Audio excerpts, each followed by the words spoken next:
जय हिंद जय जोहार। स्वागत है आप सभी का एजुकेशन बिल्डअप पर। सामने एग्जाम है क्लास 11th का मीडिया एंड एंटरटेनमेंट का। तो जो भी विद्यार्थी झारखंड से हैं और vocational subject media and entertainment रखे हैं तो सेशन आपके लिए हेल्पफुल होने वाला है। कुछ ऐसे क्वेश्चंस भी है जो कि आईटी एंड आईटीज के स्टूडेंट, इलेक्ट्रॉनिक एंड हार्डवेयर के स्टूडेंट्स के लिए भी बेनिफिट्स है, लेकिन मुख्य रूप से जो चर्चा होगा वो मीडिया एंड एंटरटेनमेंट के बारे में होगा। तो बेसिकली ये प्रीवियस ईयर के क्वेश्चंस है, इनमें टोटल 40 क्वेश्चंस है, लेकिन इस सेशन में 20 क्वेश्चंस के बारे में ही चर्चा करूंगा। फिर अगले सेशन में बाकी 20 क्वेश्चंस के बारे में चर्चा करूंगा, क्योंकि आपका टोटल 40 क्वेश्चंस आता है और प्रत्येक क्वेश्चंस पर 1 नंबर दिया जाता है और कंप्लीट आपका ऑब्जेक्टिव बेस्ड रहता है, यानी मल्टीपल चॉइस क्वेश्चंस। तो जैसे कि देख पा रहे हैं इस सेशन में बात करूंगा टोटल 20 क्वेश्चंस के बारे में पार्ट 1 में, एंड पार्ट 2 में चर्चा करूंगा रेस्ट 20 क्वेश्चंस के बारे में। तो चलिए बिना देर किए सेशन को लेकर आगे बढ़ते हैं। इसमें मीडिया एंड एंटरटेनमेंट में 2 बुक पढ़ना पड़ता है, एक आपका वोकेशनल स्किल्स और दूसरा है एम्प्लॉयबिलिटी स्किल्स। तो आपका मिला जुला सवाल रहेगा, वोकेशनल से भी रहेगा और एम्प्लॉयबिलिटी स्किल्स से भी रहेगा। तो जैसे कि देख पा रहे हैं फर्स्ट क्वेश्चन यहाँ पर कह रहा है कि वर्बल कम्युनिकेशन इंक्लूड्स, यानी मौखिक संचार में क्या शामिल होता है। जो बच्चे हिंदी मीडियम से हैं, जो बच्चे इंग्लिश मीडियम से हैं, दोनों ही मीडियम के बच्चों के लिए बेनिफिट्स है, क्योंकि सवाल आपका दोनों ही मीडियम में है। तो वर्बल कम्युनिकेशन में क्या इंक्लूड्स रहता है, रिटन या ओरल, यानी लिखित या मौखिक। तो वर्बल कम्युनिकेशन में रिटेन यानी लिखित और मौखिक दोनों ही शामिल रहता है। तो क्वेश्चन नंबर 1 का सटीक उत्तर हो जाएगा ऑप्शन नंबर 3, यानी बोथ ए एंड बी, यानी 1 एंड 2। नेक्स्ट है आपका व्हाट इज इट कॉल्ड, ये भी आपका एम्प्लॉयबिलिटी स्किल्स का सवाल है।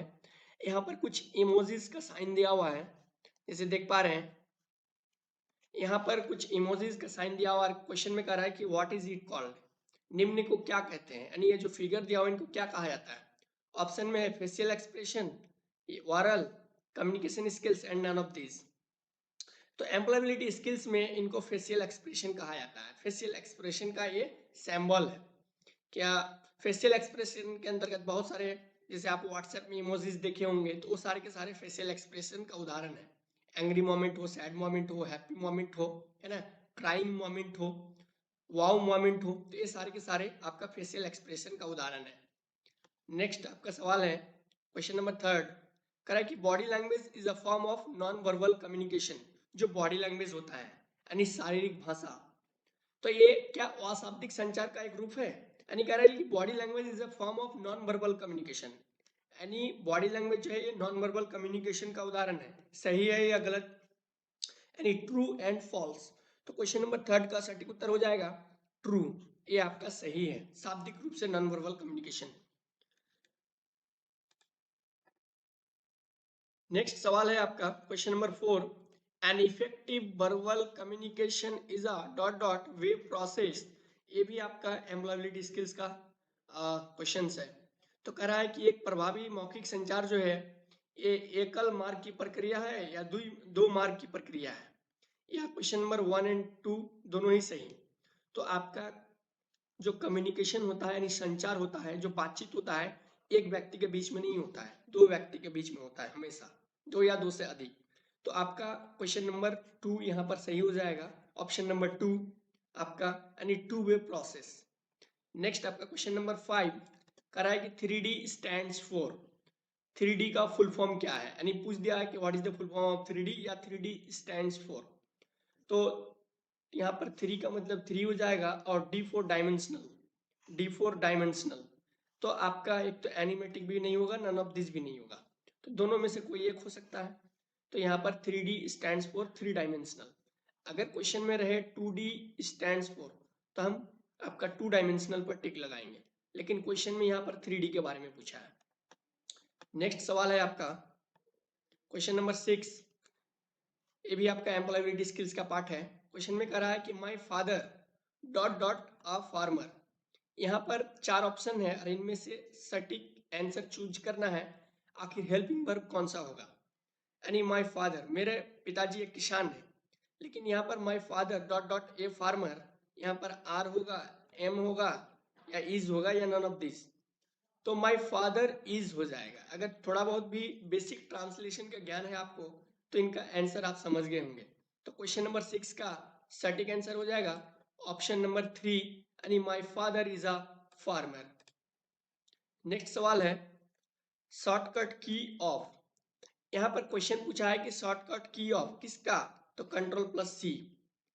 तो कंट्रोल प्लस सी किन के लिए शॉर्टकट किंजी का उपयोग करते हैं, पेस्ट के लिए, कॉपी के लिए या डिलीट के लिए या नॉन ऑफ दिस। तो कंट्रोल प्लस सी हम कॉपी के लिए करते हैं। कोई भी डॉक्यूमेंट्स, टेक्स्ट या फाइल को जब सेलेक्ट करने के बाद कंट्रोल प्लस सी करते हैं तो हम ये कॉपी का काम करता है। तो आपका कंट्रोल प्लस सी जो है ये आपका कॉपी के लिए हो गया। तो क्वेश्चन नंबर 7 का सटीक उत्तर हो जाएगा ऑप्शन नंबर 2। यहाँ पर पूछा है व्हाट इज द डॉप सीट, यानी डॉप सीट क्या है। Another animation editor in Maya that is similar to the graph editor, display key times and colored rectangles या synchronizes motion to a sound file या all of this। तो question number आपका 8 के सटीक उत्तर के बारे में बात करूं तो ये आपका चारों ही ऑप्शन, तीनों ही ऑप्शन सही है। इसका मतलब ऑप्शन नंबर डी सही है, all of this, all of this. Next question है यहाँ पर AVI स्टैंड्स फॉर। और ये क्वेश्चन एक तरह से आपका एग्जाम के दृष्टिकोण से इंपॉर्टेंट है। ये ऐसा सवाल है AVI स्टैंड्स फॉर जो कि अभी हाल में क्लास 12th के एग्जाम में भी पूछा था। तो not only for class 11, this question is also important for class 12th and class 11th। Not only for media and entertainment, this question is helpful for already also electronic and hardware and IT and IT students also। तो ये next question है आपका। हाँ, तो इनका AVI stands for, इनके full form के बारे में पूछा है कि AVI का फुल फॉर्म क्या होगा। तो इनका सटीक उत्तर हो जाएगा audio video interleaved, not audio, not clips, not none of these। Correct answer is audio video interleaved, यानी AVI stands for audio video interleaved। And next सवाल है आपका question number 10 GIF stands for, यानी यहाँ पर GIF का full form पूछा है। तो graphics interchange format, graphic interleave function, graphic international formula and none of this. तो GIF का क्या मतलब है भाई, तो GIF का फुल फॉर्म होता है आपका ग्राफिक्स इंटरचेंज फॉर्मेट, यानी क्वेश्चन नंबर 10 का ऑप्शन नंबर 1 सही है। नेक्स्ट सवाल है आपका question number 11 RGB stands for. RGB का फुल फॉर्म क्या होगा, तो R4, G4 एंड B4। तो R4 रेड होता है, G4 green and B4 blue. B4 not black, इसका मतलब कि RGB CMYK होगा ही नहीं, नन ऑफ दिस भी नहीं होगा। जो कि आप क्लास 11 के टेक्सचरिंग आर्टिस्ट के बुक पढ़ेंगे कलर थ्योरी के बारे में तो वहां पर RGB के बारे में आपको पढ़ने को मिलेगा। तो B4 ब्लैक नहीं होता है बल्कि ब्लैक के से डिनोट किया जाता है। तो आपका RGB stands for red green and blue.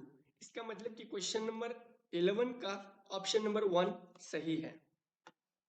Next सवाल है आपका PSD स्टैंड्स फॉर। PSD के फुल फॉर्म के बारे में पूछा है। तो यहाँ पर ऑप्शन में है Photoshop document, Adobe Flash, document and none of this. तो PS से आपका फोटोशॉप हो गया और D से डॉक्यूमेंट हो गया। इसका मतलब कि क्वेश्चन नंबर 12 का ऑप्शन नंबर 1 सही है। नेक्स्ट सवाल है आपका question number 13 what is the following cord. ये एक ऐसा सवाल है जो कि कभी कभी क्लास 12th में भी पूछ देता है और कभी कभी क्लास 11th में भी। तो बेसिकली यहाँ पर एक फिगर है और इनके बारे में पूछ रहा है कि आखिर ये क्या है। ऑप्शन में squash and stretch, squash and stretch, Maya, time and none of this. तो इस सवाल के बारे में मैं बताना चाहूंगा कि ये निम्न को क्या कहते हैं, स्क्वैश एंड स्ट्रेच कहते हैं, माया कहते हैं, समय कहते हैं, इनमें से कुछ नहीं। तो इनके बारे में समझिए। यहाँ पर जो फिगर है इनमें आपका राउंड राउंड दिया हुआ है, कुछ आपका एकदम कंप्लीटली गोलाकार है और कुछ खींचा हुआ अंडाकार जैसा है। तो एक तरह से इनका जो ये है बनावट है तो दो तरीके से है। एक है आपका पूर्ण रूप से गोल गेंद जैसा और एक है आपका अंडाकार जैसा खींचा हुआ। तो ये जो गोल है एकदम कंप्लीटली जो राउंडेड है, राउंडेड पार्टिकल्स या राउंडेड क्रिस्टल एक तरह से हम कह सकते हैं, तो इसको आपका कहा जाता है स्क्वैश, स्क्वैश कहा जाता है। और जो खिंचा हुआ राउंडेड है यानी आपका अंडाकार जैसा, इनको कहा जाता है स्ट्रेच, स्ट्रेच। तो यहाँ पर आपको देख सकते हैं कि ये आपका खिंचा हुआ है, ये कंप्लीटली राउंडेड है, तो ये आपका स्क्वैश का उदाहरण है, ये आपका स्ट्रेच का उदाहरण है। तो आई होप आप समझ गए होंगे। जैसे मैं इससे पहले भी एक सेशन में बताया कि जैसे मैं अभी बैठा हूँ, मैं अभी स्क्वैश मोड में बैठा हूँ, एकदम मंद अवस्था में, लेकिन जैसे बॉडी को तान के मैंने अभी बैठा, खींच के बैठा, तो इनको कहा जाता है स्ट्रेच मोड। तो जैसे जिस प्रकार हम लोग दुकानों में जाते हैं, जीन्स खरीदते हैं, बोलते हैं कि स्ट्रेचेबल जीन्स दीजिए, इसका मतलब ये हुआ कि जीन्स के कपड़ा को हम लोग इस तरह से खींचेंगे तो रबड़ जैसा अनुभव मिलेगा। और अगर कोई कपड़ा में स्ट्रेच नहीं है तो हम उनको कह सकते हैं स्क्वैश, यानी जिस अवस्था में उसी अवस्था में रहेगा। लेकिन स्ट्रेच में क्या होता है कि उनका बॉडी स्ट्रक्चर या वो कपड़ा के अगर बात करूं तो खिंचा हुआ यानी रबड़ जैसा फील होगा। तो क्वेश्चन नंबर 13 के अकॉर्डिंग इनका ऑप्शन नंबर 1 सही है, स्क्वैश एंड स्ट्रेच। नेक्स्ट सवाल है आपका क्वेश्चन नंबर 14, की frames define dot dot dot and end position for an object and the computer files in the rest। किस करा कि की फ्रेम किसी ऑब्जेक्ट के लिए डॉट डॉट और एंड, एंड मतलब होता है खत्म, पोजीशन को परिभाषित करते हैं और बाकी कंप्यूटर में भरता है। तो बेसिकली इनका ऑप्शन नंबर 1 सही है, स्टार्ट पॉइंट। नेक्स्ट सवाल है question number 15, the graph editor displays several curves on for each कीड एट्रीब्यूट ऑफ द बॉल। तो क्वेश्चन नंबर 15 का इनका ऑप्शन है animation, editor, ball and none of this. तो क्वेश्चन नंबर 15 का जो सटीक उत्तर है ये आपका ऑप्शन नंबर 1 सही है, यानी एनिमेशन। नेक्स्ट सवाल है question number 16, which of the following combination of keys is used for copying a particular file in a folder। यानी फोल्डर में किसी विशेष फाइल को की प्रतिलिपि बनाने के लिए निम्नलिखित में से किस कुंजी संयोजन का उपयोग किया जाता है। यानी यहाँ पर किन के बारे में पूछा है, कॉपी के बारे में पूछा है। तो यहाँ पर जो कि इससे पहले भी मैंने बात किया कि शॉर्टकट की कंट्रोल प्लस सी किसके लिए क्या आता है, कॉपी के लिए। जो कि यहाँ पर क्वेश्चन उनको घुमा कर पूछा है, क्वेश्चन सेम है, उनका आंसर को क्वेश्चन बना दिया, क्वेश्चन को आंसर बना दिया, बस अंतर यही है। तो कह रहा है कि कोई एक फोल्डर है उनका प्रतिलिपि, यानी उनका डुप्लीकेट बनाने के लिए हम क्या करेंगे, तो हम कॉपी करेंगे। और कॉपी के लिए शॉर्टकट की होता है CTRL, यानी इनको बोला जाता है कंट्रोल प्लस सी। प्लस का सिंबल दबाना नहीं है बल्कि कंट्रोल और सी एक साथ दबाएंगे तो कॉपी का काम करेगा। बाकी जैसे वी हुआ तो कंट्रोल प्लस बी होता है पेस्ट के लिए, कंट्रोल प्लस एक्स होता है कट के लिए, कंट्रोल प्लस ए होता है सिलेक्ट ऑल के लिए। नेक्स्ट, तो आपका क्वेश्चन नंबर 16 का सटीक उत्तर हो जाएगा ऑप्शन नंबर 3। नेक्स्ट आपका question number 17, to rename a file you should dot dot before remaining it. किसी फाइल का नाम बदलने के लिए आपको फाइल का नाम बदलने से पहले क्या करना चाहिए, तो close the file, move the file, go to explorer, open the file. तो अगर फाइल को बंद करेंगे, क्लोज करेंगे तो फाइल कैसे होगा, नाम चेंज ही नहीं होगा। एक जगह से दूसरे जगह स्थानांतरित कर देंगे तो भी फाइल का नाम नहीं बदलेगा। फाइल को ओपन करेंगे तो उससे नाम नहीं बदलेगा, बल्कि एक्सप्लोरर फाइल पर जाके हम क्या करेंगे, उनको हम रीनेम कर सकते हैं। तो क्वेश्चन नंबर 17 का सटीक उत्तर हो जाएगा ऑप्शन नंबर 3। चलिए next question number 18, which of the following combination of keys is used for saving a particular file at desired location। किसी फाइल को हम सेव करने के लिए यानी निम्नलिखित में से किस कुंजी संयोजन का उपयोग वांछित स्थान पर किसी विशेष फाइल को सहेजने के लिए किया जाता है। यहाँ पर 4 ऑप्शन है और ये चारों आपका शॉर्टकट की है और चारों शॉर्टकट की का अलग अलग काम है। लेकिन क्वेश्चन नंबर 18 में पूछ रहा है कि किसी फाइल को हम सेव करेंगे, संयोजन करेंगे, तो कौन सा शॉर्टकट की का उपयोग करेंगे। तो जैसा कि मैंने अभी बताया पिछले क्वेश्चन में कि कंट्रोल प्लस भी होता है पेस्ट के लिए, इनका काम है पेस्ट का, लेकिन क्वेश्चन में क्या कर रहा है, सेव के लिए। कंट्रोल प्लस एक्स का काम होता है कट के लिए, किसी फाइल को कट करने के लिए। कंट्रोल प्लस ए का काम है सिलेक्ट ऑल, सिलेक्ट ऑल, लेकिन क्वेश्चन नंबर कर रहा है सेव के लिए। तो कंट्रोल प्लस एस ये होता है आपका सेव के लिए। इसका मतलब क्वेश्चन के अकॉर्डिंग, क्वेश्चन नंबर 18 के अकॉर्डिंग ऑप्शन नंबर थर्ड सही है, CTR प्लस एस। नेक्स्ट आपका क्वेश्चन नंबर 19 कह रहा है कि generally an email that you compose should include, यानी आमतौर पर आपके द्वारा रचित एक ईमेल जो होता है उसमें क्या शामिल होना चाहिए या क्या शामिल होता है। तो जब हम किसी को मैसेज करने जाएंगे या मेल भेजना होता है ईमेल आईडी से, तो उसमें रेसिपिएंट्स भी मौजूद रहता है, यानी प्राप्तकर्ता, इसमें सब्जेक्ट भी रहता है और इसमें टेक्स्ट ऑफ बॉडी भी रहता है, यानी मैसेज बॉडी। तो कुल मिलाकर देखा जाए क्वेश्चन नंबर 19 के अकॉर्डिंग ऑप्शन नंबर 4 सही है, ऑल ऑफ दिस। क्योंकि जब हम मैसेज करेंगे तो प्राप्तकर्ता उनका भी एड्रेस डालना होता है, तभी उनके पास पहुंच पाएगा। कोई एक विषय का ऑप्शन भी रहता है कि आखिर विषय क्या है और उस विषय से संबंधित डेटा। तो कुल मिला के देखा जाए तो क्वेश्चन नंबर 19 का ऑप्शन नंबर 4 सही है, all of this. Next and इस सेशन का लास्ट क्वेश्चन है कि which symbol is used to separate user name and domain name. किसी यूजर एंड डोमेन नेम को सेपरेट करने के लिए किन का इस्तेमाल होता है, at the rate, star mark, hash, या आपका देख सकते हैं डॉलर। तो क्वेश्चन नंबर 20 का सटीक उत्तर है ऑप्शन नंबर 1, यानी आपका dollar sorry at the rate का सिंबल। क्वेश्चन नंबर 21 में कि where do we find the information about all the mails that we receive, यानी हमें प्राप्त होने वाले सभी मेलों के बारे में जानकारी कहाँ मिलती है। यानी जब हमारे पास कोई भी मैसेज आता है तो उस मैसेज को देखने के लिए हम ईमेल सेक्शन में या ईमेल में या जीमेल में जाकर कहाँ पर देखते हैं, उनका जानकारी कहाँ मिलता है, ट्रैश में, ड्राफ्ट्स में, या सेंट मेल में, या इनबॉक्स में। तो बेसिकली हमें जो मेल प्राप्त होता है वो आपका इनबॉक्स में प्राप्त होता है।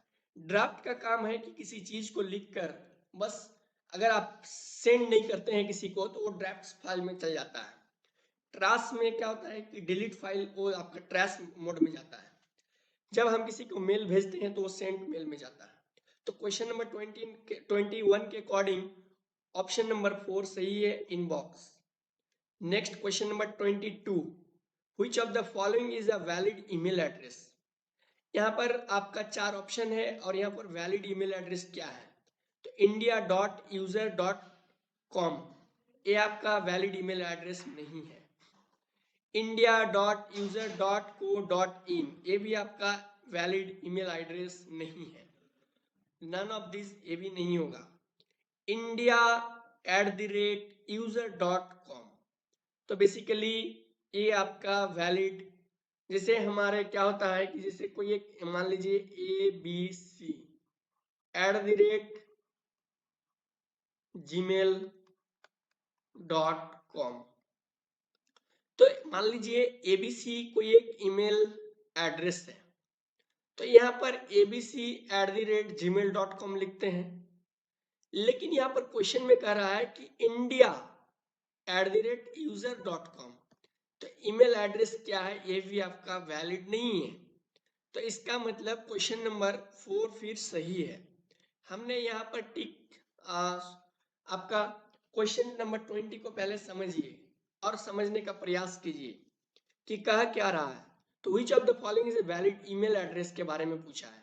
आज जब भी कहीं पर किसी फॉर्म फिल करते वक्त ईमेल एड्रेस पूछा जाता है तो हम लोग इस प्रकार से ईमेल एड्रेस डालते हैं, यानी abc@gmail.com। किसी का नाम है ना कुछ और है तो अपने नाम के अकॉर्डिंग फिर @gmail.com करते हैं, जो कि यहाँ पर है नहीं। यहाँ पर है तो india@user.com, यहाँ पर जीमेल भी नहीं है, याहू भी नहीं है, या नहीं है। तो इसका मतलब क्वेश्चन नंबर 22 के अकॉर्डिंग ऑप्शन नंबर 4 सही है, नन ऑफ दिस, यानी वैध ईमेल के बारे में पूछा है। नेक्स्ट सवाल है आपका, नेक्स्ट सवाल है हाँ question number 23, full form of bit. तो यहाँ पर बीट के बारे में पूछा है। तो binary input technology, binary information technology, binary input text, या नन ऑफ दिस। तो यहाँ पर जो कंप्यूटर जो भाषा समझती है वो बेसिकली बाइनरी नंबर को समझती है, बाइनरी इनपुट टेक्स्ट। लेकिन आईटी सेक्टर में बीआईटी का मतलब होता है बाइनरी इंफॉर्मेशन टेक्नोलॉजी। तो आपका यहाँ पर ऑप्शन नंबर सॉरी सी में ऐसा अगर रहता कि ऑप्शन नंबर, हाँ, अगर ए वाले क्वेश्चन ऑप्शन, अगर ए ऑप्शन नंबर ए में रहता और ऑप्शन नंबर थर्ड जो है वो ऑप्शन नंबर 2 में रहता, और ऑप्शन नंबर थर्ड में ए एंड बी रहता, तब हम ऑप्शन नंबर थर्ड को टिक लगाए थे। लेकिन यहाँ पर सवाल को कंफ्यूज के घेरे में डाला है कि फुल फॉर्म ऑफ बीआईटी, तो बाइनरी इनपुट टेक्नोलॉजी तो होगा ही नहीं। बाइनरी इंफॉर्मेशन एंड टेक्नोलॉजी, ये आईटी सेक्टर में बीआईटी का फुल फॉर्म इस्तेमाल होता है। और कंप्यूटर जो भाषा समझती है वो बाइनरी लैंग्वेज को समझती है, जो कि यहाँ पर बाइनरी इनपुट टेक्स्ट यहाँ पर ऑप्शन में है।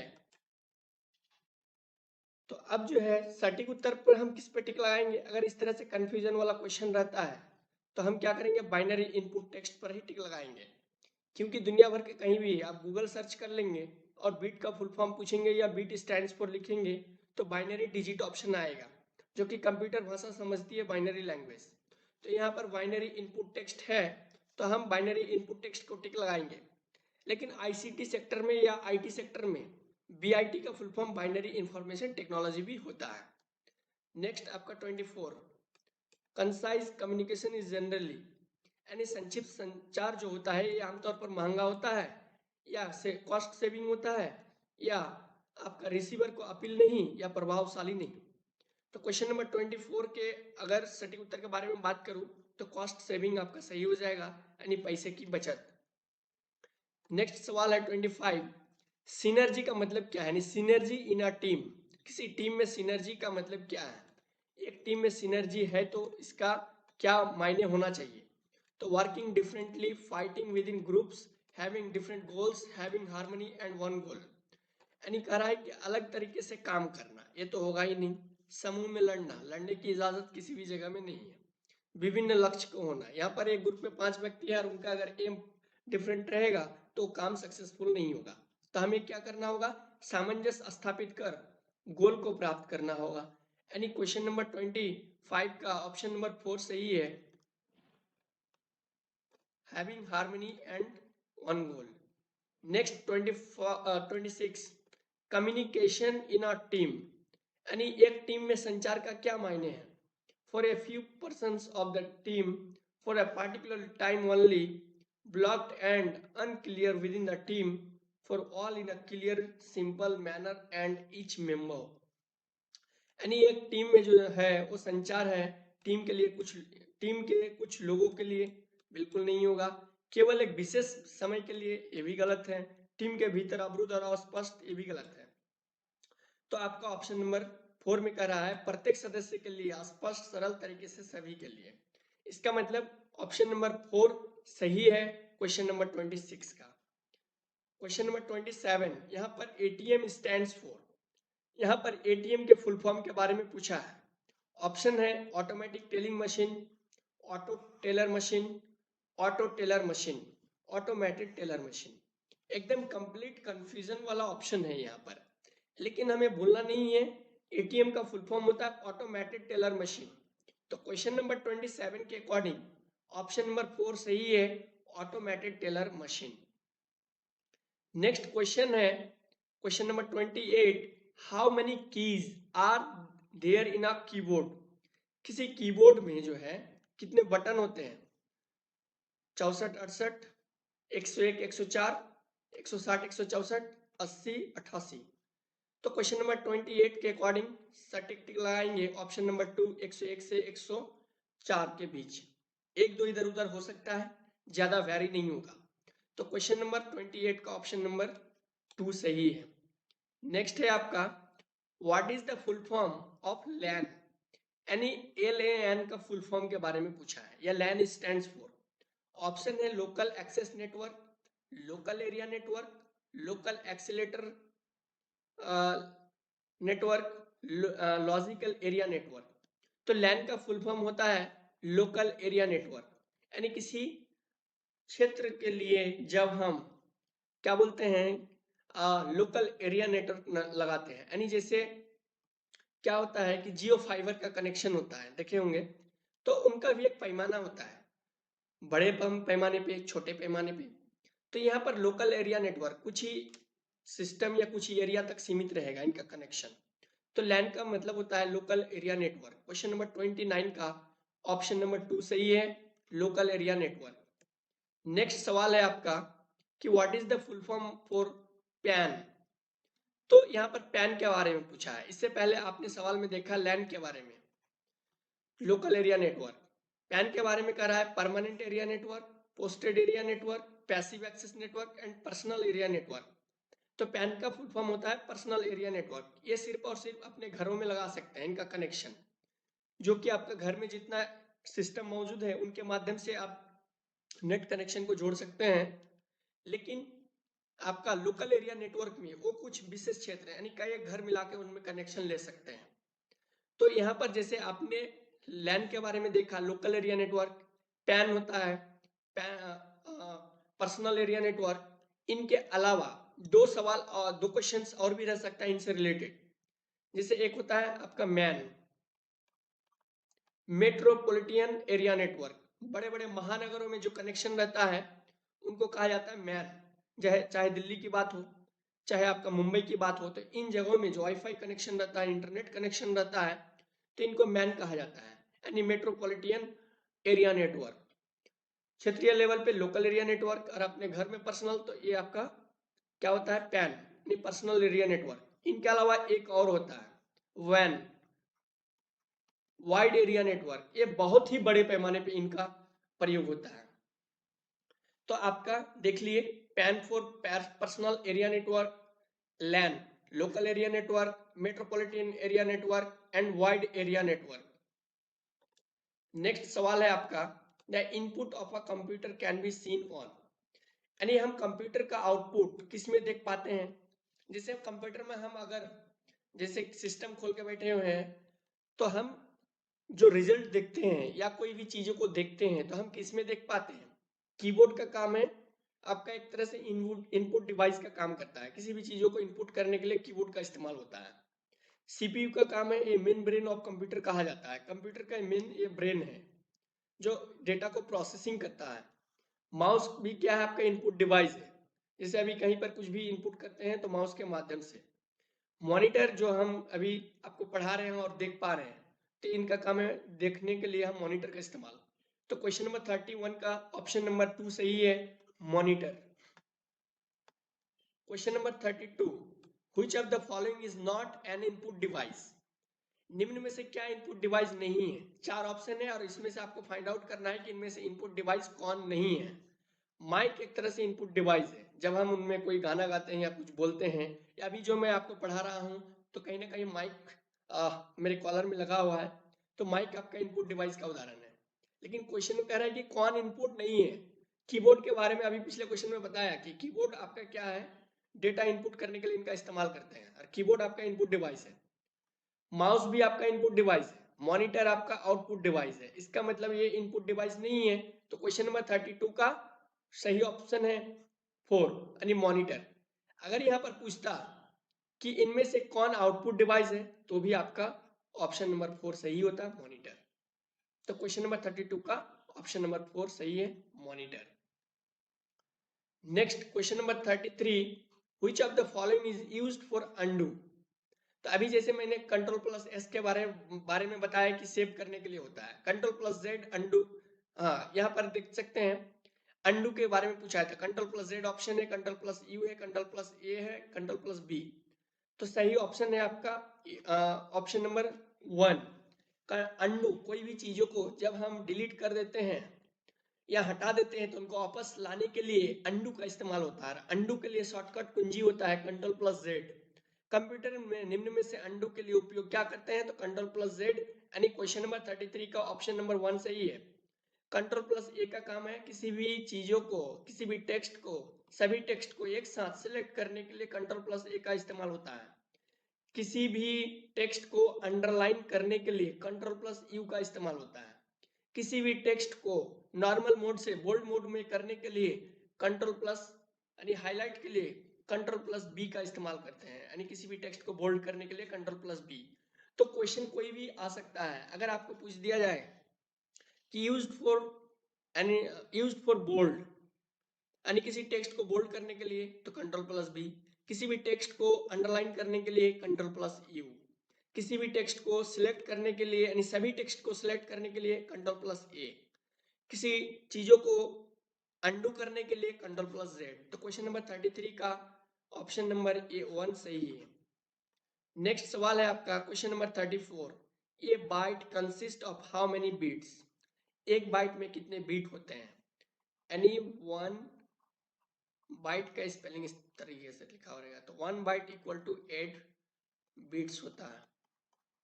अगर इसी तरह से पूछ दिया जाए कि 8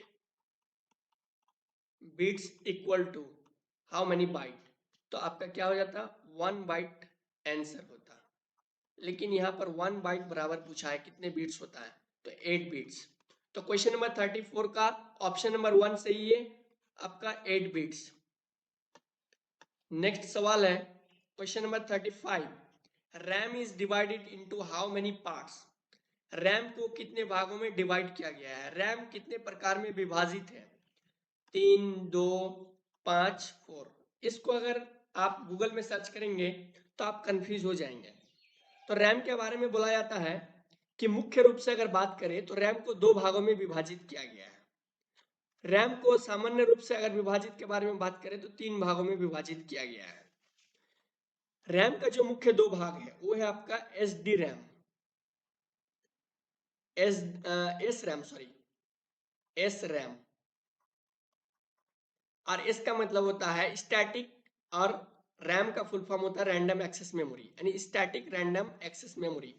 और एक होता है आपका डी रैम यानी डायनामिक रैंडम एक्सेस मेमोरी, और एक होता है आपका एस डी रैम। तीसरा जो ऑप्शन होता है वो एस डी रैम यानी आपका synchronous dynamic random access memory. तीसरा जो होता है वो होता है आपका एस डी रैम यानी synchronous dynamic random access memory. लेकिन मैंने अभी बात किया कि मुख्य रूप से बात करेगा तो 2 होगा, सामान्य रूप से बात करेगा तो 3 होगा। तो हम यहाँ पर किसको टिक लगाएंगे? यहाँ पर कंफ्यूजन वाली बात है, तो हम मुख्य रूप से 2 को ही टिक लगाएंगे, ऑप्शन नंबर 2 को। डिपेंड करता है क्वेश्चन के ऊपर। मैंने अभी बात किया ना कि मुख्य रूप से रैम को 2 भागों में डिवाइड किया गया है और सामान्य रूप से 3। तो क्वेश्चन नंबर 35 का ऑप्शन नंबर 2 सही है, रैंडम 2 ऑप्शन सही है। नेक्स्ट सवाल है question number 36, UNIVAC is an example of? ये क्वेश्चन जो है क्लास 12 के इलेक्ट्रॉनिक एंड हार्डवेयर के जो बच्चे हैं, तो कोई ये सवाल आ चुका है इसी साल, जो अभी बीते 6 तारीख को एग्जाम हुआ क्लास 12 में। इलेक्ट्रॉनिक एंड हार्डवेयर के बच्चे को ये सवाल आया था, UNIVAC is an example of first generation of computer, second generation, third generation, या नन ऑफ दिस? तो क्वेश्चन यूनिवैक जो है ये आपका फर्स्ट जनरेशन है कंप्यूटर का। तो क्वेश्चन नंबर 36 का ऑप्शन नंबर 1 सही है, फर्स्ट। नेक्स्ट सवाल है question number 37, which input device will allow the user to move the pointer on the screen?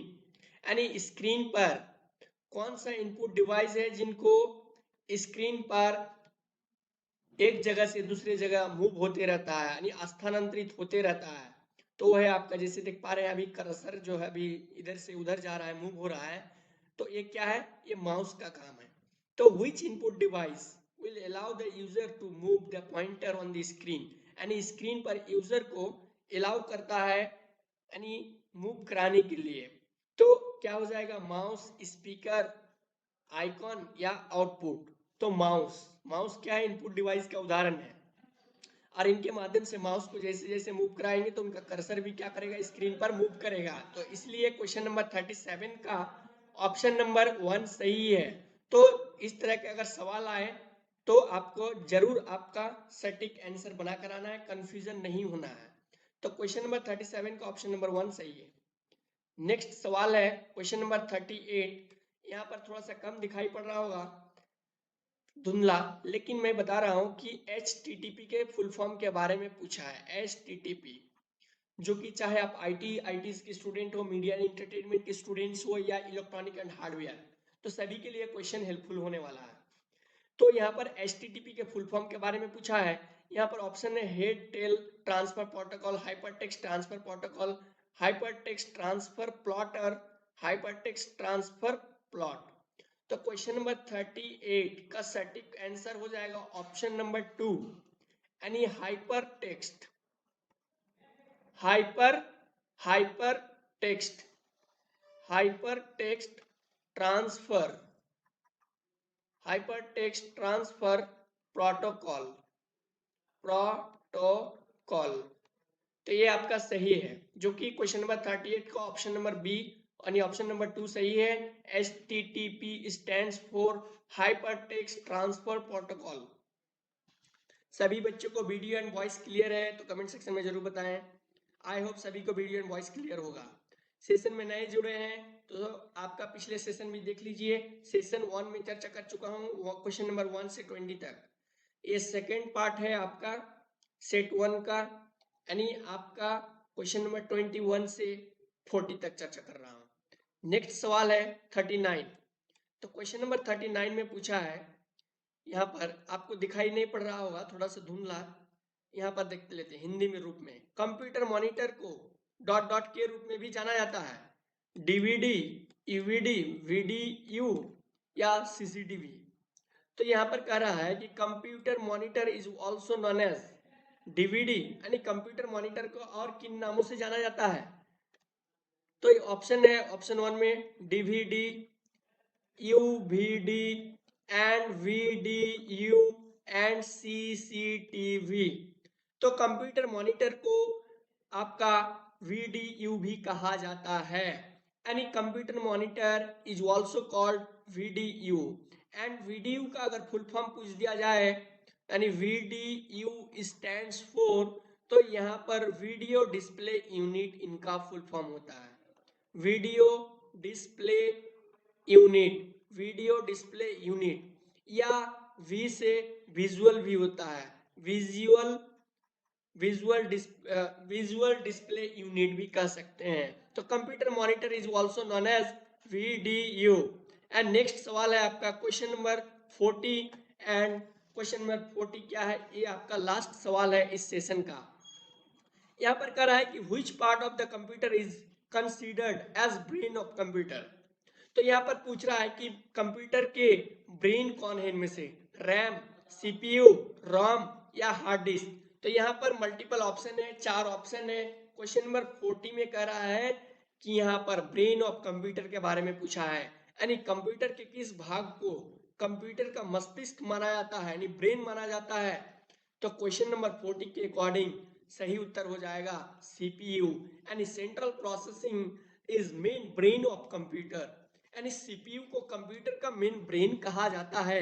और सीपीयू का अगर फुल फॉर्म पूछ दिया जाए तो सेंट्रल प्रोसेसिंग यूनिट, यानी CPU stands for central processing processing unit, यानी CPU stands for central processing unit. अगर रैम का फुल फॉर्म पूछे तो रैंडम एक्सेस मेमोरी, अगर रोम का फुल फॉर्म पूछे तो रीड ओनली मेमोरी, यानी RAM stands for random access memory, ROM stands for read only memory, CPU stands for central processing unit। तो क्वेश्चन नंबर यहाँ क्वेश्चन नंबर 40 में पूछा है कि main brain of computer CPU। लेकिन अगर पूछ दिया जाए इसी सवाल को अगर घुमा के पूछे कि कंप्यूटर में मेन मेमोरी किनको कहा जाता है, मेन मेमोरी के बारे में अगर पूछ दिया जाए तो आपका रैम होगा। लेकिन यहाँ पर मेन मेमोरी के बारे में नहीं बल्कि ब्रेन के बारे में पूछा है। तो ब्रेन के बारे में अगर पूछे कि ब्रेन किनको कहा जाता है कंप्यूटर का, तो सीपीयू को कहा जाता है, यानी सेंट्रल प्रोसेसिंग यूनिट। और अगर मेन मेमोरी के बारे में पूछे तब आपका रैम होगा। लेकिन क्वेश्चन नंबर 40 में ब्रेन के बारे में पूछा है तो हम सीपीयू पर टिक लगाएंगे।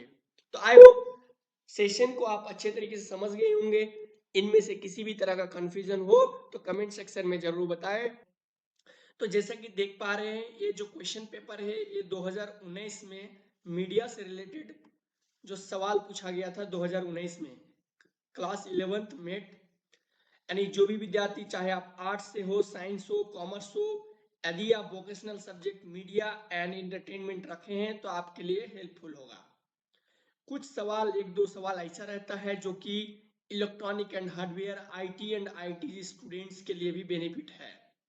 तो चलिए बिना देर किए सेशन को लेकर आगे बढ़ते हैं। इस सेशन में बात करेंगे कंप्लीट 20 क्वेश्चंस के बारे में। फिर नेक्स्ट सेशन में आएगा क्वेश्चन नंबर 21 से 40 के बीच में। सेशन लंबा हो जाता है जिनके कारण एक सेशन में पॉसिबल नहीं है। तो जैसे कि देख पा रहे हैं, फर्स्ट क्वेश्चन कह रहा है कि human safety mainly focuses on the safety of health and environment of all the people. मानव सुरक्षा मुख्य रूप से स्वास्थ्य डॉट डॉट और सभी लोगों के पर्यावरण की सुरक्षा पर केंद्रित है। तो यहाँ पर मल्टीपल ऑप्शन है, unhygienic, hygienic, dirty and none of these. तो इनके सटीक उत्तर के बारे में बात करूं तो ऑप्शन नंबर 2 सही है, यानी आपका हाइजेनिक। जैसे कि देखे होंगे कोई भी फूड्स प्रोडक्ट्स या फिर मेडिसिन, उनको बोला, उनमें लिखा रहता है कि इनको हाइजेनिक प्लेस में रखें, यानी साफ सुथरा और स्वच्छ स्थानों पर रखिए और ठंडे स्थान पर रखें। तो यही है, क्वेश्चन नंबर 1 के अकॉर्डिंग ऑप्शन नंबर 2 सही है, स्वच्छ यानी हाइजेनिक। नेक्स्ट सवाल है question number 2, glass door of a retail store should be clean and free of microorganisms, dust, invitation and none of these। कह रहा है कि कोई एक रिटेल स्टोर है, उनका कांच का दरवाजा है और कह रहा है कि साफ और मुक्त होना चाहिए। साफ और मुक्त होना चाहिए लेकिन किससे?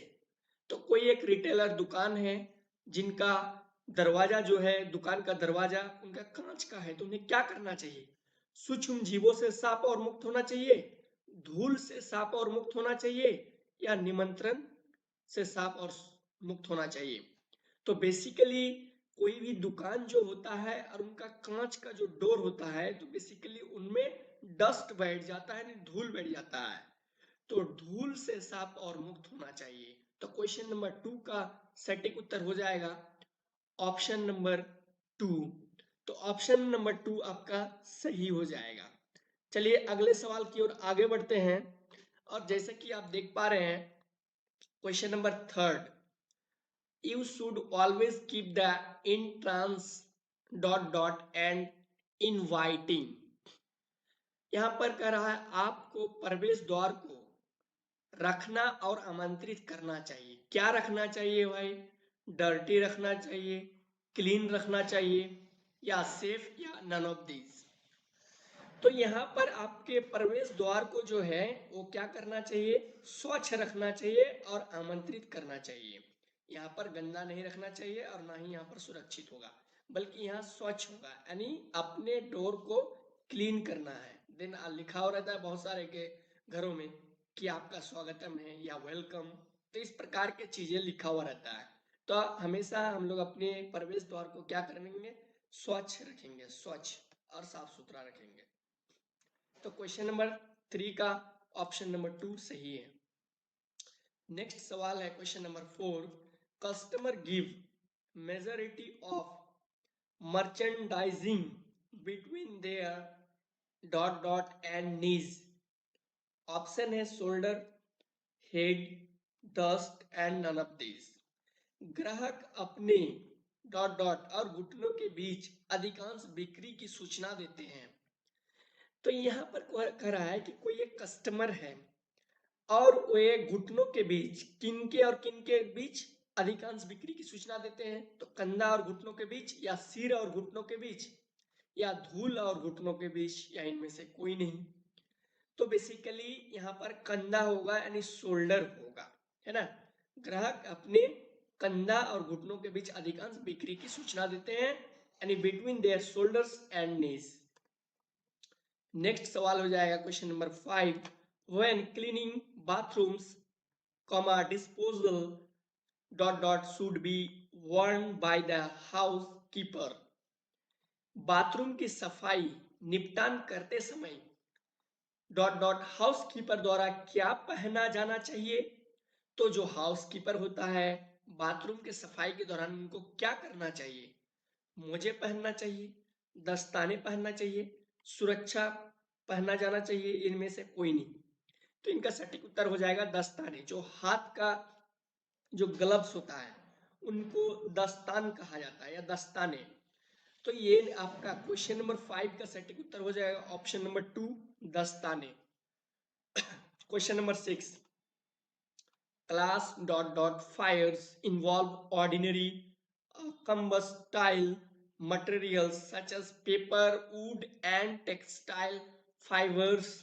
तो यहाँ पर कह रहा है कि आपका जो ऑप्शन है आपका यहाँ पर वो है आपका B, A, none of these and all of these. बर्ग डॉट डॉट आग में साधारण दहनशील सामग्री जैसे कागज, लकड़ी और कपड़ा, फाइबर शामिल होते हैं। तो इनमें क्या शामिल होते हैं? तो इनमें शामिल होते हैं आपका ग्रुप ए, यानी आपका क्लास वो ए। अब यहां समझने का प्रयास कीजिए। यहाँ पर जैसे हम अगर चार क्लास में बांटा गया है, class A, class B, class C and class D. तो क्लास ए के अंतर्गत ये जो भी दहनशील सामग्री देख पा रहे हैं इनको क्लास ए में रखा गया है। अगर मैं क्लास बी के बारे में बात करूं तो इनके अंतर्गत रखा गया है एल्कोहल को, एल्कोहल या फिर ऑयली मटेरियल्स। क्लास सी में रखा गया इलेक्ट्रिक इक्विपमेंट्स यानी आपका बिजली के सामग्री को। एंड क्लास डी में रखा गया है मेटालिक सबस्टांस यानी आपका धातु अंश वाले सामग्री को। तो यहाँ पर जो दहनशील पदार्थ है, सामग्री है, इनको क्लास ए में रखा गया है। तो क्वेश्चन नंबर 6 का सटीक आंसर हो जाएगा option number 2। Next question number 7, the three elements needed for fire are heat dot dot and oxygen. तो आग के लिए आवश्यक 3 तत्व जो है, एक गर्मी जरूरी है, हीट जरूरी है, और एक है आपका फ्यूल यानी ईंधन जरूरी है, और साथ ही साथ आपका ऑक्सीजन का होना जरूरी है। तो क्वेश्चन नंबर 7 का सटीक उत्तर हो जाएगा ऑप्शन नंबर 2 फ्यूल यानी आपका ईंधन। नेक्स्ट सवाल है question number 8, written communication skill is the ability of an individual to dot dot in writing. लिखित संचार कौशल लिखित में डॉट डॉट व्यक्ति की क्षमता क्या है। तो ये ऑप्शन में है communicate, tell, business, none of this. संप्रेषण, कहना, व्यापार, इनमें से कोई नहीं। तो क्वेश्चन नंबर 8 का सटीक उत्तर हो जाएगा ऑप्शन नंबर 1। यानी रिटेन कम्युनिकेशन में जो व्यक्ति होते हैं या हम और आप होते हैं तो अपनी बातों को, विचारों को जो कम्युनिकेट करते हैं वो लिखित रूप से करते हैं। तो आपका संप्रेषण व्यक्ति की क्षमता है, यानी individual to communicate. Written communication में क्या होगा, जो कम्युनिकेट होगा वो राइटिंग स्किल्स के द्वारा होगा। तो इसलिए यहाँ पर communicate in writing. Question number 8 का सटीक उत्तर होगा ऑप्शन नंबर 1 संप्रेषण यानी कम्युनिकेट। नेक्स्ट क्वेश्चन नंबर 9, यहाँ पर कुछ ट्रांसलेशन से चीजें हैं। तो कह रहा है कि I am dot dot to college, I am making to college या गोइंग टू कॉलेज, या इज, आई एम, इज और एम का प्रयोग तो एक साथ होगा नहीं, नन ऑफ दिस भी नहीं होगा। तो इसका मतलब मेकिंग और गोइंग में से कोई चीज होगा। तो हम यहाँ पर मेक मीन्स बनाना होता है। तो यहाँ हम कोई चीज बना नहीं रहे हैं, बल्कि हम किसकी बात कर रहे हैं, कॉलेज जाने की बात। तो I am going to college, मैं कॉलेज जा रहा हूँ। तो क्वेश्चन नंबर 9 का सटीक उत्तर हो जाएगा ऑप्शन नंबर 2। नेक्स्ट है आपका हर ब्रदर, इनके साथ आपका हेल्पिंग वर्ब का इस्तेमाल करना है। तो ये इज होगा या आर होगा, दोनों में से कोई एक। तो हर ब्रदर, इनके साथ इज का प्रयोग होगा। Her brother is a, his, her, name, है ना। इनके साथ आपका हमेशा जो हेल्पिंग वर्ब होता है उनका इज का प्रयोग होता है। तो his brother is a carpenter, उसके जो भाई है वो एक कारपेंटर है। तो क्वेश्चन नंबर 10 का ऑप्शन नंबर 1 सही है, is. Question number 11, his her its name ही, इनके साथ हमेशा किसका प्रयोग होता है, इज का होता है। was का भी प्रयोग होता है आपका पास्ट टेंस के बारे में बात करेंगे तो, लेकिन यह समझने की जरूरत है। Her father dot dot in the army for 3 years, कह रहा है कि उसके पिता 3 साल से सेना में थे, है, चाहिए या इनमें से कोई नहीं।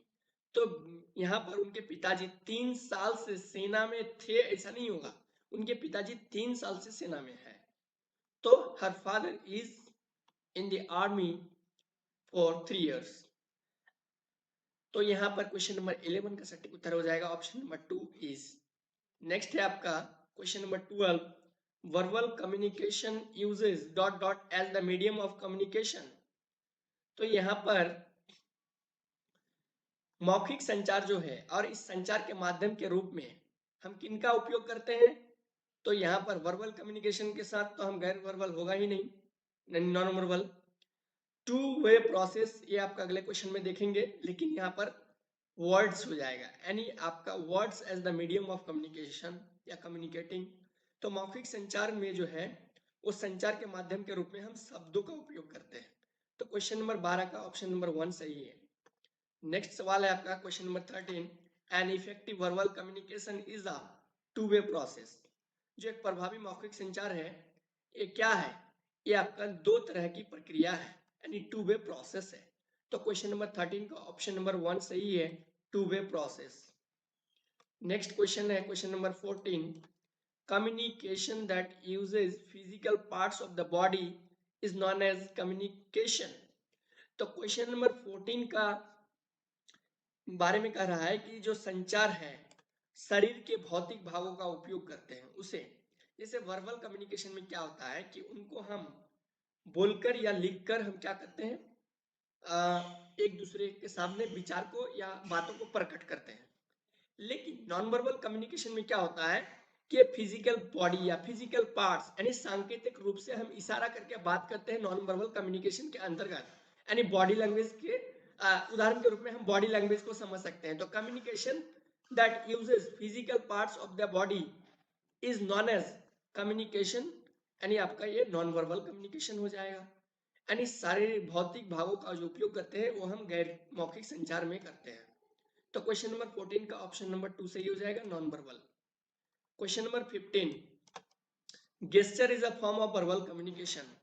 इसमें ट्रू और फॉल्स रिलेटेड दिया है, कह रहा है कि गेस्चर क्या है, ये आपका gesture is a form of verbal communication, false या ट्रू।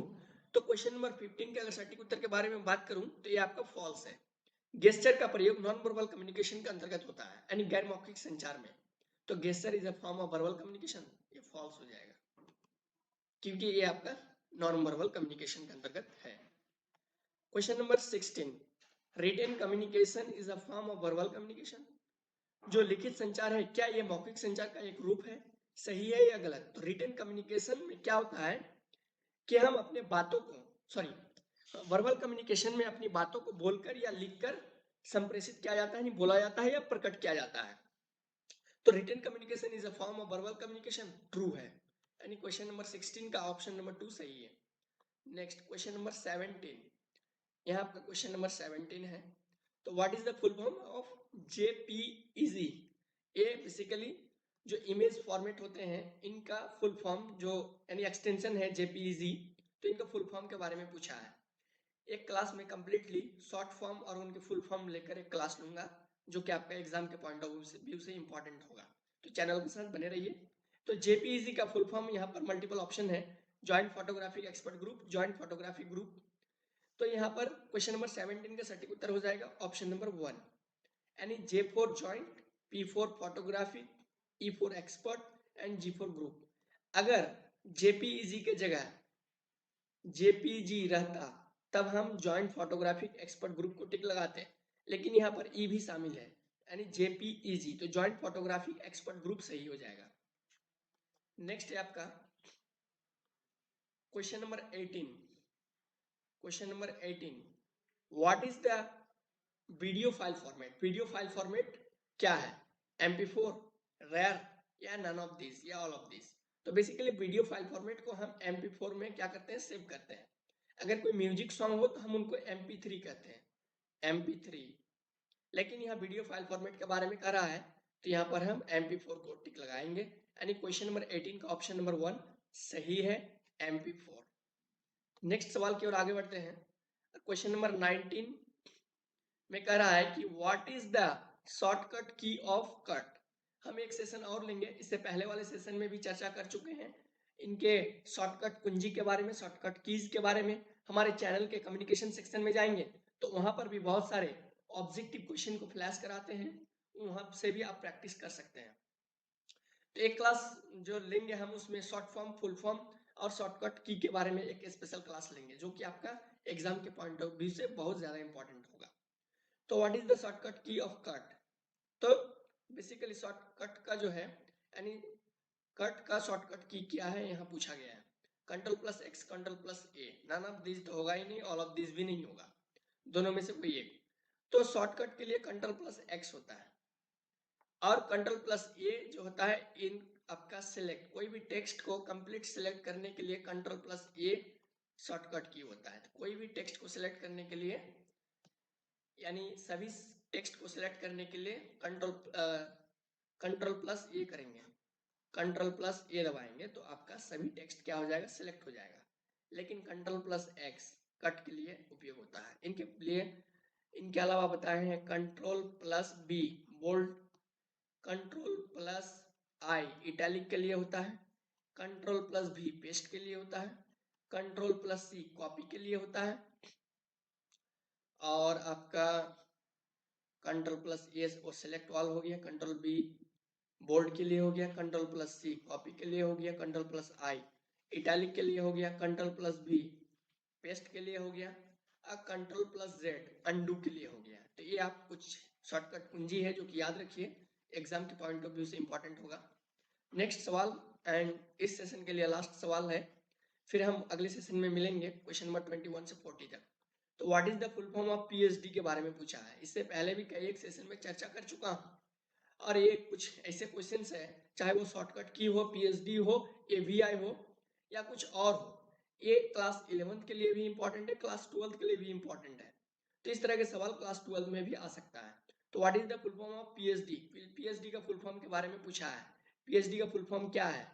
फोटोशॉप डॉक्यूमेंट, या आपका ग्राफिक डॉक्यूमेंट, या नन ऑफ दिस या ऑल ऑफ दिस? तो आपका PhD यानी PS से फोटोशॉप और D फॉर डॉक्यूमेंट, जो कि ये सवाल दूसरे क्लास 12th में भी ये आ चुका है। तो आपका इंपॉर्टेंट है क्लास 12th के लिए भी, नॉट ओनली फॉर 11th, है ना। This question is also helpful for class, important for class 12th। तो PS for Photoshop and D for document. तो आपका क्वेश्चन नंबर 20 का ऑप्शन नंबर 1 सही है। जैसे कि देख पा रहे हैं question number 21, what is the following called. यहाँ पर एक फिगर दिया हुआ है और यहाँ पर पूछ रहा है कि ये आखिर क्या है, इसको क्या कहते हैं। Squash and stretch, Maya, none of this या ऑल ऑफ दिस? तो इस प्रकार के अगर बॉल रहे, चाहे वो खींचा हुआ बॉल या आपका राउंडेड बॉल, तो दोनों अगर एक साथ रहे, जैसे ये आपका खींचा हुआ बॉल देख पा रहे हैं और कुछ कंप्लीटली राउंडेड बॉल देख पा रहे हैं, तो इनको स्क्वैश एंड स्ट्रेच कहा जाता है। मंद अवस्था में अगर है यानी राउंडेड है तो उनको स्क्वैश कहा जाता है, लेकिन अगर खिंचा हुआ है तो उन्हें स्ट्रेच कहा जाता है, स्ट्रेच। तो आपका बेसिकली ये जो फिगर देख पा रहे हैं ये स्क्वैश एंड स्ट्रेच का है। तो क्वेश्चन नंबर 21 का सटीक आंसर हो जाएगा ऑप्शन नंबर 1। तो इस तरह से अगर किसी भी तरह से आ जाए तो आपका स्क्वैश एंड स्ट्रेच होगा।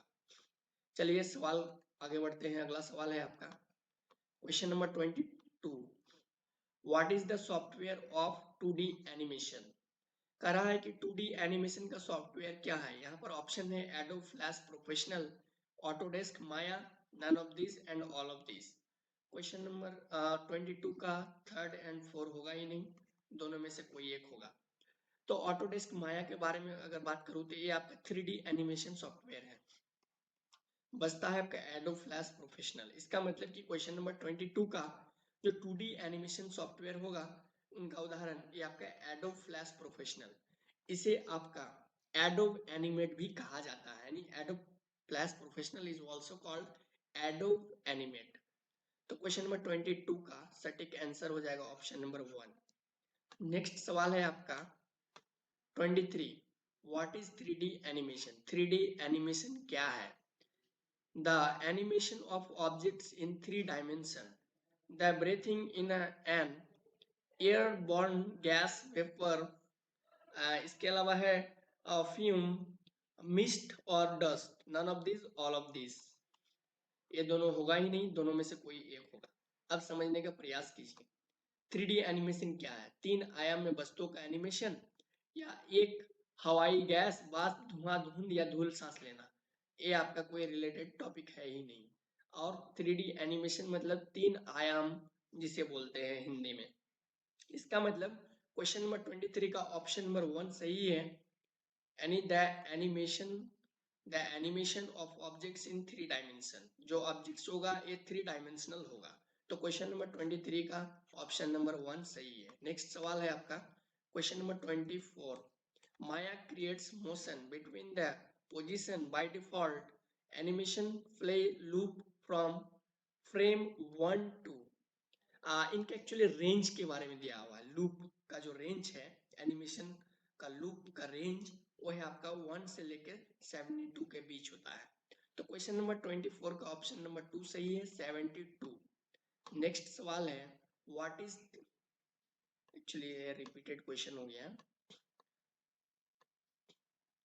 तो यहाँ पर क्वेश्चन नंबर 23 के बाद क्वेश्चन नंबर 24 में हमने बात किया कि इनका रेंज जो है ये आपका 1 to 72 होगा। Next question number 25, the graph editor displays several dot dot curves which are for each key attribute of the ball. एक ग्राफ एडिटर कई डॉट डॉट कर्व्स को प्रदर्शित करता है जो गेंद की प्रत्येक मुख्य विशेषताएं के लिए होता है। तो इनका सटीक उत्तर हो जाएगा एनिमेशन, एनिमेशन कर्व्स इनका सटीक उत्तर हो जाएगा। तो क्वेश्चन नंबर 25 का ऑप्शन नंबर 1 सही है, animation. Question number 26, there are two way of drawing in orthographic dot dot angle and third angle। तो बेसिकली ऑर्थोग्राफिक जो एंगल होता है ये first angle and third angle होता है। तो क्वेश्चन नंबर 26 का ऑप्शन नंबर 1 सही है, first angle and third angle. Next question है आपका 27, ये normal is a theoretical line dot dot to the surface of a polygon। तो अभिलंब एक सैद्धांतिक रेखा है। अरे बहुभुज की सतह पर क्या है, एक्सिस है या लंब है या इनमें से कोई नहीं, इनमें से सभी। तो बेसिकली ये परपेंडिकुलर है यानी लंबावत है। तो क्वेश्चन नंबर 27 का ऑप्शन नंबर 1 सही है, परपेंडिकुलर। क्वेश्चन नंबर 28, और क्वेश्चन नंबर 28 के बारे में अगर बात करूं तो यहाँ पर कह रहा है कि ये path animation control the dot dot and rotation of an object along a curve. ये भी कई एक साल में क्वेश्चन रिपीट हुआ है। तो इनका ऑप्शन है position, raw, none of this and all of this. तो क्वेश्चन नंबर 28 इनका आंसर हो जाएगा पोजीशन। ये path animation controls the dot dot position and rotation of an object along a curve. तो क्वेश्चन नंबर 28 का सटीक उत्तर हो जाएगा ऑप्शन नंबर 1 सही है।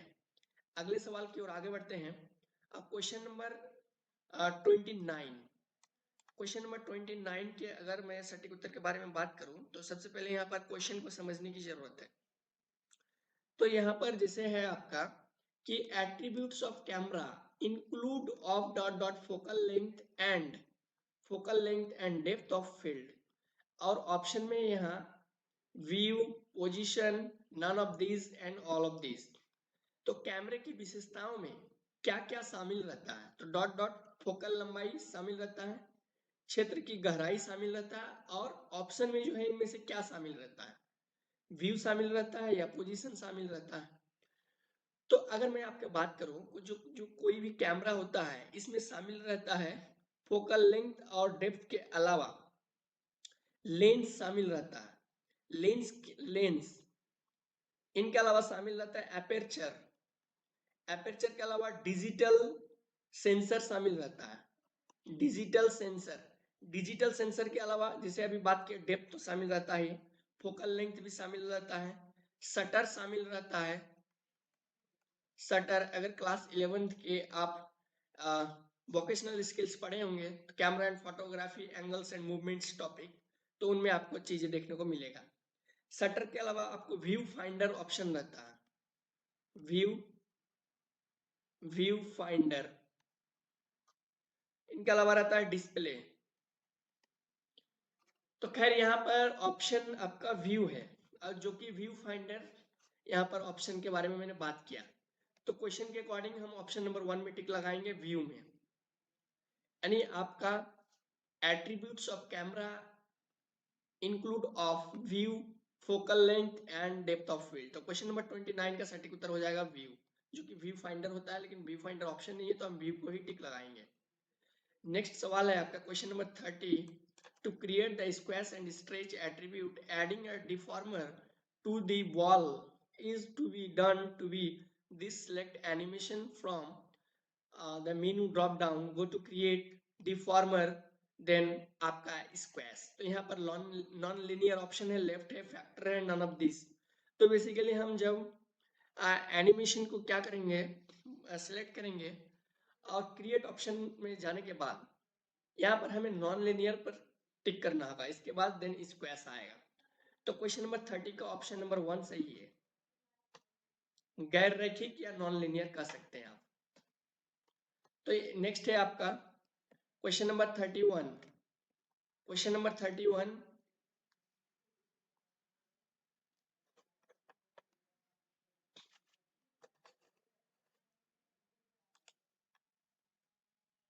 एक मिनट, यहाँ पर कुछ सेशन डिस्टर्ब कर रहा है।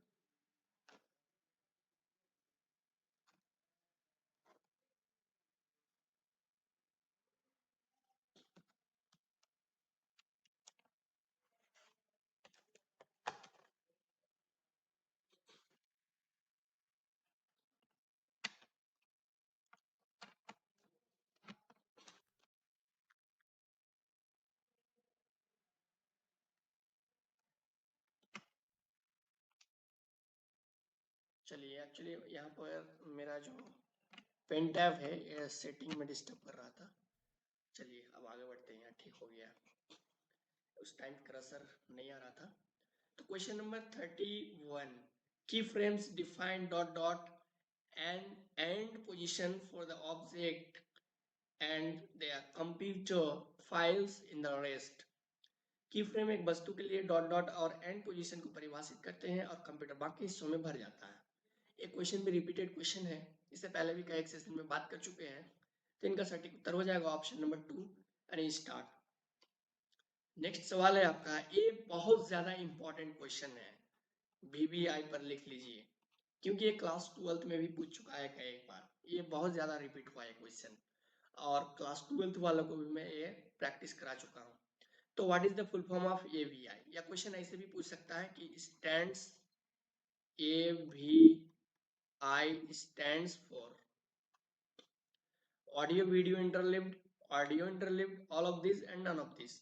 तो क्वेश्चन नंबर 32 का सटीक उत्तर हो जाएगा option number 1 audio video interleaved. चलिए नेक्स्ट सवाल की ओर आगे बढ़ते हैं। Question number 33, what is the full form of FPS। ये भी अच्छा क्वेश्चन है और एग्जाम के पॉइंट ऑफ व्यू से इंपॉर्टेंट हो सकता है। तो what is the full form of FPS, F frame per second, frame rate, none of this या फ्रेम्स। तो क्वेश्चन नंबर 33 का सटीक उत्तर हो जाएगा ऑप्शन नंबर 1 F से frames, P for per and S for second, यानी फ्रेम्स पर सेकंड। नेक्स्ट सवाल की ओर आगे बढ़ते हैं। Question number 34, what is the full form of USB।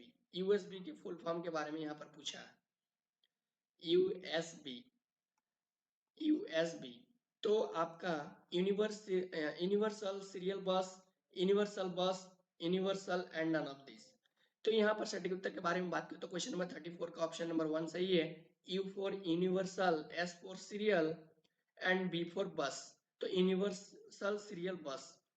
Next सवाल है आपका क्वेश्चन नंबर 35, कराए कि व्हाट इज इट कॉल्ड। यहाँ पर एक फिगर है और इनके बारे में पूछा है कि ये क्या है, इसे क्या कहते हैं।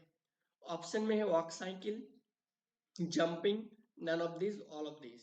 ये दोनों तो होगा ही नहीं, 1 या 2 में दोनों में से कोई एक होगा। तो बेसिकली ये साइकिलिंग है और ये वॉक साइकिलिंग है, जंपिंग नहीं होगा। जंप मीन्स कूदना होता है। और ये आपका तीनों जो है वो जा रहा है, यानी ये साइकिलिंग वॉकिंग कर रहा है। तो ये आपका क्वेश्चन नंबर 35 का ऑप्शन नंबर 1 सही है, वॉक साइकिल। नेक्स्ट सवाल है question number 36, what is it called. यहाँ पर जो फिगर दिया हुआ है इनके बारे में पूछा है कि इसे क्या कहते हैं। Bouncing ball, balloon, all of this या नन ऑफ दिस। 3 4 तो होगा ही नहीं, 1 और 2 दोनों में से कोई एक होगा। तो यहाँ पर बॉल के रूप में तो है, लेकिन ये उछलता हुआ गेंद या बॉल के रूप में है, तो हम यहाँ बाउंसिंग बॉल टिक लगाएंगे। क्वेश्चन नंबर 36 का बाउंसिंग बॉल। नेक्स्ट है आपका क्वेश्चन नंबर 37, और ये भी क्वेश्चन नंबर 37 जो है यहाँ पर पूछ रहा है what is the full form of 2D। 2D का फुल फॉर्म पूछ रहा है, या क्वेश्चन ऐसे भी पूछ सकता है कि 2D स्टैंड्स फॉर, 2D का फुल फॉर्म क्या है। तो 2 डायमेंशनल, 3 डायमेंशनल, अब 3 है नहीं, 2D है। X Y and Z axis, ये तो होगा ही नहीं, ये भी नहीं होगा। 3 डायमेंशनल भी नहीं होगा। अगर क्वेश्चन में 3D पूछता तब हम 2 को टिक लगाते हैं, लेकिन यहाँ फुल फॉर्म पूछा है 2D का, तो हम क्वेश्चन नंबर 37 का ऑप्शन नंबर 1 टिक लगाएंगे, 2 डायमेंशनल, यानी जिसे हिंदी में 2 आयामी कहा जाता है। Question number 38, what is it called. यहाँ पर कुछ एक्सप्रेशन दिया हुआ है और इनके बारे में पूछा है, या फिर इमोजीज कह सकते हैं। तो ये क्या है, फेशियल एक्सप्रेशन है, पैरा लैंग्वेज है, all of this, none of this. 3 4 तो होगा ही नहीं, पैरा लैंग्वेज या फेशियल एक्सप्रेशन होगा। पैरा लैंग्वेज या फेशियल एक्सप्रेशन दोनों ही नॉन वर्बल कम्युनिकेशन का पार्ट है, लेकिन यहाँ पर जो इमोजीज के सिंबल है, चाहे एंग्री मोमेंट हो, सैड मोमेंट हो, नॉर्मल मोमेंट हो, या फिर वाव मोमेंट हो, तो इस प्रकार के जो इमोजीज होता है ये फेशियल एक्सप्रेशन का उदाहरण है। तो क्वेश्चन नंबर 38 का ऑप्शन नंबर 1 सही है, फेशियल एक्सप्रेशन। पैरा लैंग्वेज बोलते हैं कि जहां पर गुस्सा के बात करते हैं वहां पर पैरा लैंग्वेज सेटिंग होगा। यहाँ पर एक और फिगर है, व्हाट इज इट कॉल्ड। ये इस साल के लिए उतना इंपॉर्टेंट नहीं है, लेकिन प्रीवियस ईयर में आ चुका है, तो इस क्वेश्चन को भी देख लीजिए। एक आपका सामूहिक रूप से कुछ लोग हैं और यहाँ पर 2 लोग आमने सामने दिखाई पड़ रहा है। तो एक तरह से कह सकते हैं 2 फिगर को एक साथ दिया हुआ है, तो इनको क्या कहते हैं, इसे क्या कहते हैं, कम्युनिकेशन कहते हैं, फ्लेक्सिबल कहते हैं, या नन ऑफ दिस या ऑल ऑफ दिस। तो इसे बेसिकली कहते हैं एक संचार। संचार जो होता है वो दो व्यक्तियों के बीच होता है। संचार जो होता है वो 2 या 2 से अधिक व्यक्तियों के बीच होता है, समूह के बीच में होता है, किसी वर्ग में होता है। तो बेसिकली इसे संचार कहते हैं। तो आपका क्वेश्चन नंबर 39 का सटीक उत्तर हो जाएगा option number 1, communication. And next and last सवाल है इस सेशन का, good morning sir, madam, may I dot dot U. तो यहाँ पर बेसिकली जैसे हम लोग स्कूल जाते हैं या किसी ऑफिस में काम करते हैं वहां जाते हैं, तो हम लोग क्या करते हैं, तो यहाँ पर ऑप्शन में है आपका go, are and help and none of this. लेकिन यहाँ पर सवाल good morning sir and madam, इस इधर से इसको भूल जाइए अभी। मे आई, अगर जैसे हम लोग क्लासरूम में रहते हैं तो टॉयलेट जाना होता है या बाहर फ्रेश होने जाना होता है, तो हम लोग बोलते हैं मे आई गो टू टॉयलेट सर, इस प्रकार के चीजें बोलते हैं। लेकिन इस सेंटेंस में लास्ट में यू लगा हुआ है, क्वेश्चन मार्क। तो यहाँ पर बेसिकली यहाँ पर मदद करने के संबंध में है। तो गुड मॉर्निंग सर या मैडम, क्या मैं आपकी मदद या सहायता कर सकता हूँ। तो इसे इंग्लिश में क्या कहते हैं, हेल्प बोलते हैं। तो वही है मे आई हेल्प यू, क्या मैं आपकी या आपका मदद कर सकता हूँ, सहायता कर सकता हूँ। ये आपका ऑप्शन सही है। तो क्वेश्चन नंबर 40 का ऑप्शन नंबर 3 सही है, good morning sir madam, may I help you. तो यहाँ से आपका ये सेशन खत्म होता है। फिर बात करेंगे अगले सेशन में किसी इंपॉर्टेंट टॉपिक्स के बारे में, जो कि आपके आने वाले एग्जाम्स के लिए हेल्पफुल होगा। एग्जाम ओरिएंटेड क्वेश्चंस के बारे में चर्चा करेंगे। फर्स्ट टाइम विजिट किए हैं तो चैनल को सब्सक्राइब कर दिए, ताकि आने वाला सेशन आपके लिए आने वाले सेशन का नोटिफिकेशन सबसे पहले आपको मिले। ये यूट्यूब चैनल आपके सिर्फ क्लास 11th के लिए हेल्पफुल ही नहीं, बल्कि क्लास 12th के लिए भी हेल्पफुल होगा। इनके अलावा जो भी कॉम्पिटिटिव एग्जाम्स का प्रिपरेशन करेंगे आगे जाके, या कर रहे हैं, तो हर कॉम्पिटिटिव में भी कंप्यूटर से रिलेटेड सवाल रहता है। और इस चैनल में बात करूंगा एग्जाम के पॉइंट ऑफ व्यू से ही नहीं, बल्कि कॉम्पिटिटिव एग्जाम के पॉइंट ऑफ व्यू से भी बात करेंगे, not only for board exam, है ना। This channel is also helpful for board exam and competitive exams. तो इनके अलावा और भी कुछ टॉपिक्स के बारे में चर्चा करेंगे, चैनल के साथ बने रहिए। ठीक है, धन्यवाद।